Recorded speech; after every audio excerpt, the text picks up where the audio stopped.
Hi, I'm Ryan with UCTV Sports, and today we have a great interview with Nancy Stevens, head coach of the national championship winning UConn field hockey team. Nancy, great having you. Thank you for joining us. Yeah, absolutely. So, just to get started, last year a lot of new fresh faces came into the program. You lost a few guys, coming in, and really you guys had another terrific season. Obviously, you didn't walk away with the championship, came a little bit short, but with that 1 year under the belt, what are your expectations moving forward into next year? I think when we're in a position with our program that we're disappointed that we didn't win the national championship, that means you're in a pretty good place, because we went to the Elite Eight, went to overtime with Maryland, who advanced to the Final Four, and yet we always want more.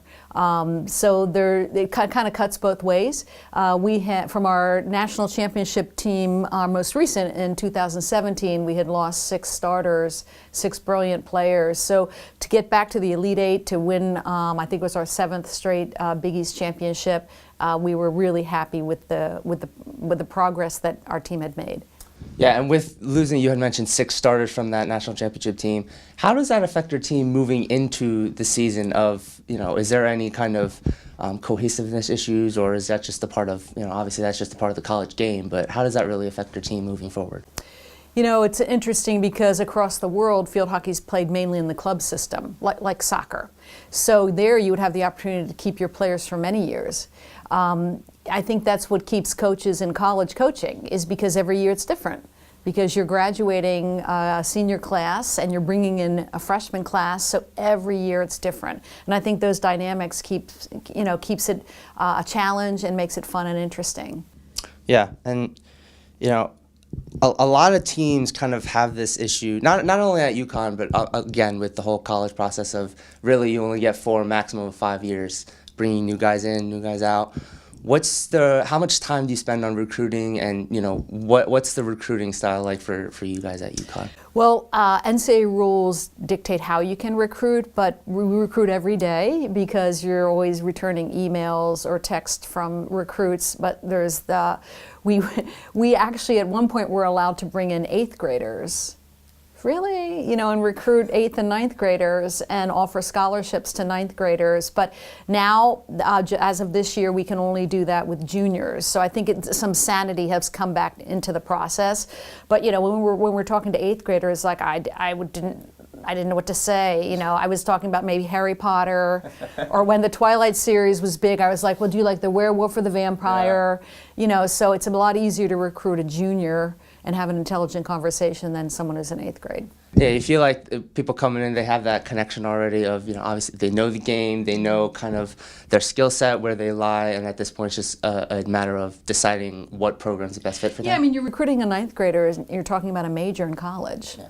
How is this young person supposed to know what they want their future to be? So, but get back to your question, is that we recruit every day, obviously, and then we travel around the world. We usually have 6 to 8 international players on our team. So we do a lot of we do 1 or 2 international trips a year to assess talent, and we like that diversity on our team. Yeah, you speak of diversity, and it kind of leads me right into my next question of, obviously you're from Pennsylvania, Westchester playing career, and then started your career as an assistant at Penn State. Being a Philadelphia guy myself, from Bucks County, Okay. Philadelphia guy myself, I got to know, what brought you here to UConn and to have such a great, long, successful career here? Well, an interesting point that a lot of people wouldn't know is that Gino Auriemma and I actually graduated in the same year from Westchester. And when you look across Cindy Timshaw and women's lacrosse at Maryland, Karen Shelton, field hockey at North Carolina, Gino, myself, there was a coach, Yeager from Indiana, with 6 national championships. But if you add all our national championships up, in Division I, it's 35. So 35 Division I national championships by Westchester graduates that graduated around the same time. My predecessor here, Diane Wright, had 2 national championships at UConn, was also a Westchester graduate. So it's a small school from near Philadelphia, but for some reason turned out a lot of Division I coaches that have been very successful. And you feel right at home at UConn, still here, going. Yes, 29 years and counting. Yes. Awesome, yeah. So For UConn field hockey success, or for UConn field hockey in particular, I'm sorry. And what's your coaching strategy like to keep the success going year in and year out? What you try to do as a coach is establish this culture, and the culture is also of academic excellence. We found over the years that the better student we recruit, the better performance we get on the field. So we have a couple players with 4.0 GPAs. I think we had 12 or 14 players with a 3.7 or above GPA in the fall. That's extraordinary, and I think that does translate into the performance on the field. That pursuit of excellence. So that's a culture that we're really proud of, and I think that that's a big part of our success. So, you really try to promote the atmosphere of being a student first, then athlete, so student Yes. athlete. But in terms of, for anyone out there that's curious, what's one thing or multiple thing or a couple things that you want UConn fans, alumni, and really anyone who supports UConn athletics to know about either you or the program? Well, I think we play all over the country. So this past season we played in Chicago at Northwestern, where I coached for 9 years. Next year we go play at Stanford. And so we're taking UConn to different parts of the country, and our goal is to represent the university and the athletic program as best we can. So in some ways we're brand ambassadors. I think that winning championships also helps get the word out that we're a great university. We pursue excellence in everything we do. Really, one of our huge supporters has been President Susan Herbst. So she's always there to congratulate us when we do well, always there to support us when we advance to the Final Four. So her leadership has been really important to our team and our coaching staff, as well as our Director of Athletics, David Benedict. Vic Siegel's our Associate AD, we're Deputy Athletic Director. So that kind of team around the team is also really important to what we do.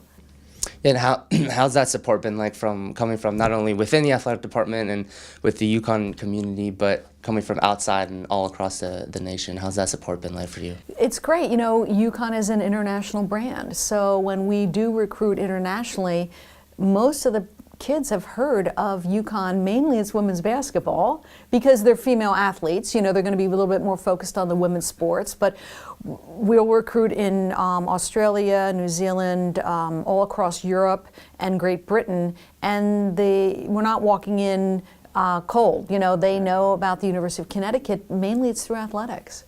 As a head coach, anyone knows that it's a really tough job to kind of do it on your own, and you need that support staff there with you. How much does having the great coaching staff that you have, that you've had for many years here at UConn, how does that, how do they kind of help you on? What's the impact that they've had on you and your coaching career? Well, I think that we're unique because in our sport, I don't know if there's any other coaching staff that's had the longevity together that we have. So Sherry Herr and Paul Caddy have been part of my staff for 18 years. Sherry Herr Schultz, now she's married, have been part of my staff for 18 years. So I think that continuity has been a huge benefit to our student athletes in that they're not having to adjust to a different assistant coach, every couple years. And those two are terrific. They're outstanding coaches, and they've had a huge impact on our success. Yeah, so your coaching staff, you just mentioned how you have that longevity and that cohesiveness, but what makes your coaching style or the philosophy that you have to your players different or unique that works here at UConn? Well, last year in 2017, we had high expectations for the team. We were bringing back a lot of great players, and I know there's always some anxiety. And so what I did was I went into the locker room before the team got here in preseason and put in posted a sign that said, "You are enough." And I think that's a little counterintuitive because coaches are often times saying you're not good enough, and we get a lot of messages in our life, like in athletics, like you're not fast enough, you're not quick enough, you're not skilled enough. And I think as a coach that we kind of approach it much differently. We're here to empower young women to make them feel as though they are good enough.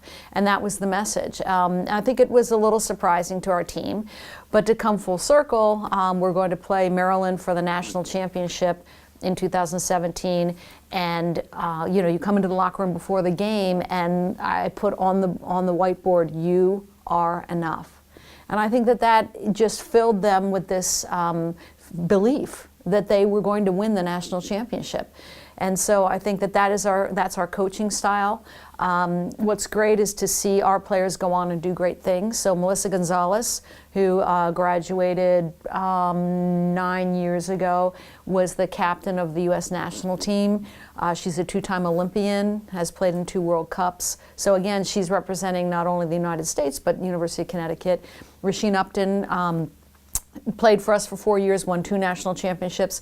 She was one of the top players for Ireland, and they got the silver medal in the World Cup, in the World Championship. So she's a silver medalist in the World Cup, and also a UConn Husky. Right now we have Casey Umstead is on the U.S. national team. They're playing Holland this weekend in the Pro League. And then Jess Dombrowski has left to go train with the under-21 team, and Lindsay Dickinson left yesterday to train with the under-17 national team. So we're continuing to place our players in international hockey, and that also, they're not just representing our country, but they're representing the University of Connecticut. Great, it's great to hear. And last question I got to ask before we move into some more fun questions here is, 5-time national champion, almost 30 years here at UConn, winningest Division I field hockey head coach. What's the legacy of Nancy Stevens going to be, or what do you hope that it is moving forward after you move on?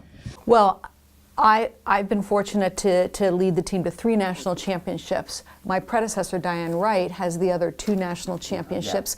I think that, I forget which coach said it, or maybe, I think it was Maya Angelou, so not a coach, but a remarkable author and who taught at Wake Forest University. But she said, people aren't going to maybe remember what you say, but they're going to remember how you made them feel.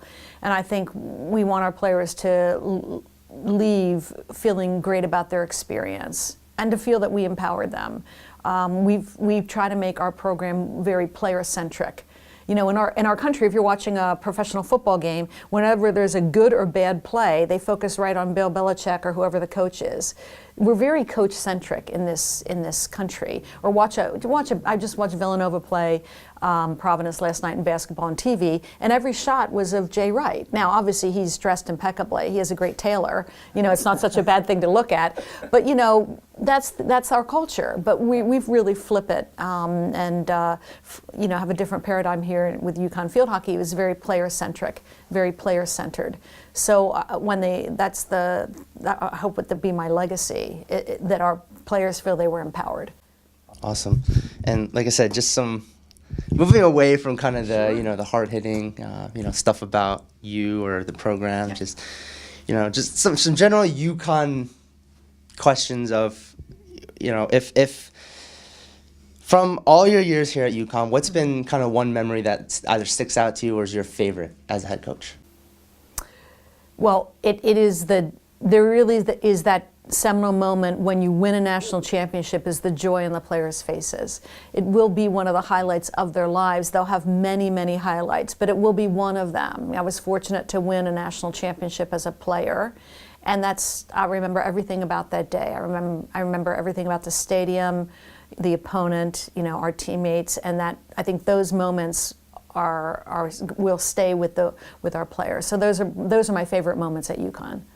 And what's one thing that UConn fans don't know about you, do you think is interesting? Well, I'm a lifelong equestrian. So I've done 6 horseback safaris in Africa. Been charged by elephant many times, leopard, and lion. So far, there are many other animals you probably could be charged by. Probably not Cape Buffalo is not a good one. So that would probably be the thing that they would not know about me. And as far as you being at UConn, in your downtime or whatever, just whenever you get a chance, have you ever had a chance? I'm sure you have, but interactions with other coaches, do you have any fun stories with other coaches around here at UConn? Well, I mean, it is just a great learning laboratory, isn't it? So we go to different practices. Paul and I will go and watch different practices to see what other coaches are doing. We have so many talented and experienced coaches here at UConn. So we learn from each other. You know, if we have issues, we'll share those with each other and work on getting solutions together. It really is a very special part of working here. And any funny stories, well, I wouldn't be able to tell those, would I? So, yeah.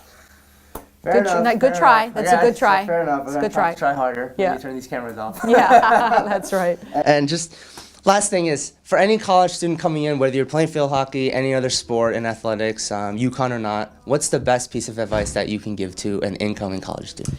Well, I can share a personal story, and that is that I read in the student newspaper, I think, we had a professor on campus that was building a time machine. So Dr. Ron Millett, who's now Professor Emeritus because he's retired. But I'm like, I've got to meet this guy. You know, we have a physics professor that's building a time machine. So I called him up. I got to go over and meet him. I attended one of his classes. I've been to several of his presentations to the general public, and we have lunch every now and then. I made a good friend. But just because I had that curiosity to meet somebody way outside my area of athletics. And I think that would be my message to any incoming freshman is universities are amazing places filled with remarkable people doing remarkable things. So go outside your comfort zone. You know, meet people, work on learning about people that are much different than you. And I think it enlarges your life experience and your worldview. And I think there's no better place to do that than at a university. Awesome. That's some great advice. Thank you, Nancy, for joining us. My pleasure. Absolutely. And hopefully you'll tune in to UCTV Sports to catch this interview and more coming forward.